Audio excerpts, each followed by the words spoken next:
بسم اللہ الرحمن الرحیم۔ ماہرانہ جنگی حکمت عملی۔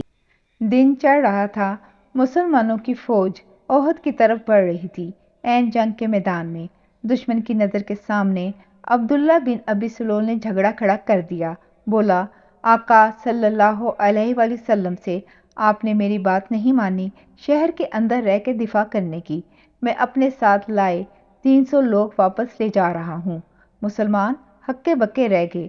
جنگ کے میدان سے اس کے 300 بندے الگ ہو کے کھڑے ہو گئے۔ یہ اس کا پہلے سے طے کیا ہوا منصوبہ تھا، مسلمانوں میں کھلبلی اور بے ہمتی پھیلانے کا۔ اگر ساتھ نہ دینا تھا تو میدان جنگ تک کیوں لاتا اپنے بندوں کو؟ پھر دشمن کی آنکھ کو دکھا کے کہ لو دیکھو میری وفاداری تم سے ہے، ان سے نہیں، مڑ گیا واپس اپنے بندوں کو لے کر۔ سیدنا جابر رضی اللہ تعالیٰ عنہ سمجھانے پیچھے گئے، وہ نہ مانا، الٹا بولا، ہمیں معلوم ہے جنگ نہیں ہونی، خواہ مخواہ کی باتیں ہیں یہ، اگر واقعی جنگ ہونا ہوتی تو ہم ساتھ دیتے۔ قرآن پاک کی وحی اتری اور سارا بھانڈا پھوڑ دیا۔ اس کا جھوٹا فکرہ قرآن نے نقل کیا، اگر ہم جانتے کہ واقعی جنگ ہوگی تو ہم ضرور تمہارا ساتھ دیتے۔ پھر وحی میں بتایا گیا، جس وقت ان لوگوں نے یہ بات کی اس وقت وہ ایمان کی نسبت کفار سے زیادہ قریب تھے۔ یہ لوگ زبان سے ایسی بات کہتے ہیں جو ان کے دلوں میں نہیں ہے، اور جو کچھ وہ دلوں میں چھپائے ہوئے ہیں اللہ اس کو خوب جانتا ہے۔ سورۃ ال عمران۔ 3000 کے مقابل 1000 نکلے تھے، ان میں سے 300 نکل گئے، 700 رہ گئے۔ دشمن سے نسبت 3-1 کی بجائے 5-1 کی رہ گئی۔ بد دلی کی ایک لہر مسلمانوں میں بھی آئی، وہ بھی چھپی رہتی، مگر اللہ کچھ چھپاتا تھوڑی ہے۔ وہی آ گئی جب تم میں سے 2 جماعتوں نے ارادہ کیا کہ بزدلی اختیار کریں، اور اللہ ان کا وارث ہے، اور مومنوں کو اللہ پر ہی توکل کرنا چاہیے۔ سیدنا جابر رضی اللہ تعالیٰ عنہ جو تڑپ کے عبداللہ بن ابی سلول کو منانے اس کے پیچھے گئے تھے، اس آیت کو سن کے رویا کرتے تھے اور کہتے تھے، یہ ہمارے بارے میں اتری ہے، میں بے دل ہوا تھا، پھر اللہ وارث ہو گیا اور حوصلہ دیا۔ آقا صلی اللہ علیہ وسلم کا حوصلہ اسی طرح الوہی تھا، غیر متزلزل۔ فرمایا، تم ہی جیتو گے اگر حکم پہ چلو گے اور ثابت قدم رہو گے۔ آقا صلی اللہ علیہ وسلم نے کمال ماہرانہ عسکری حکمت عملی سے اپنی سپاہ کے لیے جگہ ڈھونڈی، احد کے پہاڑ کو اپنے عقب میں اور دائیں اوٹ میں لیا، کمانڈ ہیڈ کوارٹر بلندی پہ لے گئے، آگے نشیب کی تنگ راہ میں دشمن کو لا کے ختم کرنے کا منصوبہ بنایا، جدھر اس کے گھوڑے کام نہ دکھا سکیں، جدھر سے گھوڑوں کے دستے کی راہ تھی، اس کے درمیان ایک چھوٹی سی ٹیکری نما پہاڑی تھی، جبل اینین، جسے جبل رما بھی کہا جاتا ہے۔ اسلامی لشکر سے کوئی 150 میٹر دور اس پہ 50 تیر اندازی بٹھا دیے۔ ان کا لیڈر عبداللہ بن جبیر رضی اللہ تعالیٰ عنہ تھا۔ حکم دیا کہ تم سب یہاں بیٹھ کے قریش کو ہم پہ عقب سے حملہ کرنے سے روکنا ہے۔ اگر تم ہمیں مشرکوں پہ غالب آتا دیکھو تب بھی نہیں ہٹنا، اگر مشرکوں کا غلبہ دیکھو تب بھی اپنی جگہ نہیں چھوڑنی، اگر پرندوں کو بھی ہمیں اچکتے دیکھو تب بھی اس جگہ سے نہ ہٹنا، یہاں تک کہ میں بلا بھیجوں۔ صاف صاف کہہ دیا کہ اگر ہمیں قتل ہوتے دیکھو تو بھی یہاں سے نہ اترنا، اگر مال غنیمت اکٹھا کرتے ہمیں دیکھو تب بھی یہیں جمے رہنا۔ فوج کا میسرا زبیر بن عوام کے ہاتھ تھا، ساتھ انہیں حکم تھا کہ خالد بن ولید کو روکنا۔ میمنہ پر منظر بن عمرو، قلم کمان امیر حمزہ کے پاس، قیادت کا پڑاؤ پہاڑ کے دامن میں اونچائی پہ کہ اگر حملہ شدید ہو تو اوپر چڑھنے کی آزادی، سہولت اور برتری کا دائرہ رہے، دشمن نشیب میں رہنے پر مجبور رہے۔ کمال حکمت عملی تھی۔ جنگ بدر اور جنگ احد کے درمیان مسلمانوں کی دشمنوں سے 9 بار مٹبھیڑ ہو چکی تھی، ان میں 3 بار آقا صلی اللہ علیہ وسلم خود ساتھ تھے، ہر مارکے میں الگ پلان، الگ حکمت عملی۔ آقا صلی اللہ علیہ وسلم کی فوجی اسٹریٹجی کے چند سنہرے اصول تھے۔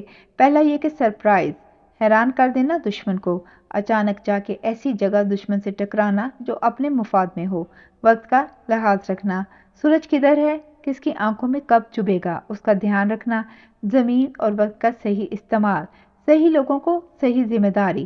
اب صورتحال یہ تھی کہ شمال میں 6 کلومیٹر لمبے احد پہاڑ کے دامن میں آقا صلی اللہ علیہ وسلم کی کمانڈ پوسٹ، تمام منظرنامے میں اونچی، سرخی مائی، سنہری بھرے پتھریلے خشک پہاڑ پہ سامنے نشیب میں مسلمان کی پیادہ فوج تلواروں اور نیزوں سے مسلح امیر حمزہ کی قیادت میں، ان کے دائیں بائیں گھڑ سوار دستے زبیر بن عوام اور منظر بن عمرو کے زیر کمان، ان کے آگے جبل رماح تیر انداز جو چاروں طرف کے کھلے راستوں پہ نظر رکھ کے کسی بھی طرف سے دشمن کے گھڑ سواروں کو پہاڑ کے نشیب میں چنی ہوئی جنگ کی جگہ پہ جانے سے روکنے کی صلاحیت، مقام اور قدرت رکھتے تھے۔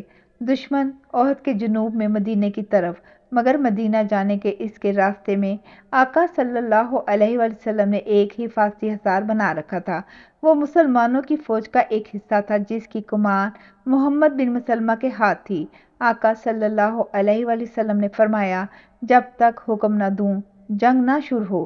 پھر آقا صلی اللہ علیہ وآلہ وسلم نے اپنی تلوار کو میان سے نکال کے لہرایا، صبح کی دھوپ کرنوں میں وہ تلوار کٹے ہوئے سورج کی طرح چمکی، اور آقا صلی اللہ علیہ وآلہ وسلم نے فرمایا، یہ تلوار اسے دوں گا جو اس کا حق ادا کرے۔ کون حق ادا کرے گا؟ کئی ہاتھ لپکے۔ سیدنا ابو دجانہ رضی اللہ تعالیٰ عنہ لپک کے آگے آئے اور وہ بولے، آقا صلی اللہ علیہ وآلہ وسلم کیا حق ہے اس کا؟ آقا صلی اللہ علیہ وآلہ وسلم نے فرمایا، اسے دشمن پہ اتنا مارا جائے کہ یہ ٹیڑھی ہو جائے اور کسی مسلمان کو اس سے نہ مارا جائے۔ ابو دجانہ رضی اللہ تعالیٰ عنہ یکلخت بولے، میں حق ادا کروں گا۔ آگے بڑھے اور آقا صلی اللہ علیہ وآلہ وسلم نے وہ تلوار انہیں دے دی۔ ابو دجانہ، جن کا پورا نام سماک بن خرشہ تھا اور جو خزرج کے سردار سیدنا سعد بن عبادہ کے چچا زاد تھے، تلوار ہاتھ میں لیتے ہی جیسے پہاڑ بن گئے۔ گلے میں باندھا لال رومال نکال کے اس کی پٹی بنا کے سر پہ باندھا اور آقا صلی اللہ علیہ وآلہ وسلم سے لی ہوئی تلوار پہ لکھا شعر رجزیہ انداز میں پڑھتے ہوئے اکڑ کے چلنے لگے۔ شعر: بزدلی میں آر ہے، آگے بڑھنے میں عزت ہے، اور کم ہمتی کرنے سے تقدیر نہیں بدلتی۔ وہ شعر پڑھتے جاتے، اکڑ اکڑ کے تلوار لہراتے جاتے۔ آقا صلی اللہ علیہ وآلہ وسلم انہیں جاتے دیکھ کے بولے، یہ چال اللہ کو پسند نہیں سوائے ایسے موقع کے۔ دشمن فوج نے بھی اپنی اگلی جنگی قطار قائم کر دی۔ ابو سفیان نے میمنہ میں خالد بن ولید رکھا، میسرہ میں عکرمہ بن ابو جہل اور پیدل رستہ صفوان بن امیہ بن خلف کے حوالے کیا۔ تیر اندازوں کو عبداللہ بن ربیع کی کمان میں دے دیا اور اپنا جھنڈا دینے کے لیے قریش کے علم بردار قبیلے کی طرف گیا۔ اس دوران قریش کے ساتھ آئی ہوئی بنی سجی سنوری 14 خواتین کی ٹولی دف بجاتی ہوئی کنجوں کی ڈار کی طرح پھڑپھڑاتی ناچتی ہوئی نکلی، اور وہ لہراتی ہوئی رجزیہ اشعار پڑھ کے بدر میں مارے گئے سرداروں کے انتقام پہ اپنے لوگوں کے جذبات بڑھانے لگی۔ وہ اپنے سپاہیوں کی طرف لچک لچک کے گیت گائیں، ہم بیٹیاں ہیں آسمان کے تاروں کی، چلتی ہیں ہم قالینوں پر، آگے بڑھو گے تو تمہیں سینے سے لگا لیں گی، پیٹھ دکھاؤ گے تو چھوڑ جائیں گی، جدا ہوں گی ایسے کہ تمہیں محبت نہ دکھائی دے گی۔ خواتین کی ٹولی گئی تو مدینے سے بھاگا غدار ابو عامر اپنی نمائشی زید و پارسائی کے ساتھ مسلمانوں کے سامنے آیا۔ نام اس کا عبد عمرو بن سیفی تھا، خود کو راہب مانتا تھا۔ کبھی وہ مدینے میں آقا صلی اللہ علیہ وآلہ وسلم کا منتظر تھا۔ آقا صلی اللہ علیہ وآلہ وسلم آئے تو حسد میں دشمن بن گیا۔ آقا صلی اللہ علیہ وآلہ وسلم نے اس کا نام راہب کی بجائے فاسق بنا دیا۔ مدینے کے مسلمان اسے دیکھتے ہی چیخے، او فاسق دفع ہو جا۔ وہ سمجھتا تھا کہ مجھے دیکھ کے میرے قبیلے والے آقا صلی اللہ علیہ وآلہ وسلم کا ساتھ چھوڑ دیں گے۔